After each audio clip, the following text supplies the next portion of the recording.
Hello,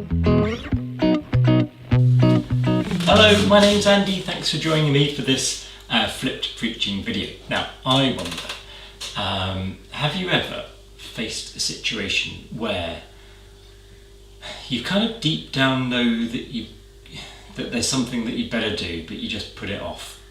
Well, I think today's this week's Bible passage really helps with that. It might not be the answer you want to hear, but let's go with it. Okay, now I actually remember reading this story for the first time when I was about 18 in my first year at university, and I remember being really struck, thinking, okay, Jesus is really cool. I remember this was one of the first passages I read in the New Testament. It made me really think, this is someone worth following. This is someone really special. So it's from Mark 2, and it's two stories which are back to back because they cover the same sort of ground. In both these stories, Jesus is doing something on the Sabbath which he shouldn't be doing, and therefore breaking the rules. And the people who are in charge of the religious rules get really cross with him. That's the gist of it. The first one, it doesn't really matter what he was doing, to be honest, but the first one, he and his disciples were going through walking through a field. You shouldn't be walking very far on the Sabbath, and they were kind of rubbing grain to get some food because they were hungry. Shouldn't be doing that on the Sabbath. That counted as work. The idea of the Sabbath, we don't know, by the way. It's one day a week when you're not supposed to do any work. You're meant to rest. Meant to be a day of goodness and enjoyment and relaxation. But the rules kind of grew up to make sure that people kept this, so they got stricter and stricter. Okay, second story is Jesus goes into the synagogue. Now we actually looked at a passage a few months ago where Jesus went to the synagogue for the first time. This follows straight on the back of that, probably the same synagogue. He goes into the synagogue and he finds a man who had a withered hand, and he brings this man right into the middle and heals him. Again, that counts as doing work, so it annoyed the religious people who were there. Now, the funny thing is, the Sabbath is meant to be a day of goodness and rest, and the rules always allowed for you to do good if it meant helping somebody. If someone was in danger or needed you, it was always allowed.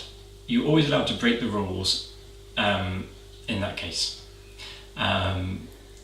Recently, I don't know if I'm sure you have seen the story on the news of that man who climbed up that tower block to rescue that boy who was dangling off the balcony. That impulse to help is a good impulse, and the Sabbath, if you happen to be breaking a law or breaking a rule, then that doesn't matter. You just do good. So the thing was, Jesus wasn't really doing anything wrong, but the people in the synagogue got really annoyed, and Jesus provokes them by doing it so publicly. And also he provokes them by talking to them directly and saying, is it right to do good or evil on the Sabbath, on the Lord's day? And these people were trapped. They had nothing to say. Now, this is my painting for the month. I thought I'd paint this scene. So I've done it again in one of my favourite artists is Roy Lichtenstein, so this is very much in his style. I acknowledge that at the outset. This isn't my he designed the style, I'm just borrowing it. And when Jesus asked these people, what's right? What should you do, good or evil on the Sabbath? The Bible says this brilliant line, but they were silent. They had nothing to say. And we get a really rare glimpse into Jesus's, into his mind, into his thinking. We don't often hear in the Bible what Jesus thinks, but here we do. It said that Jesus was angry. Jesus was angry at their hard hearts. Angry at their hard hearts. Now, that's probably a link back to the Old Testament book of Exodus, where Pharaoh, you might know this, Pharaoh, this evil ruler who had people trapped, his heart was hard, famously so.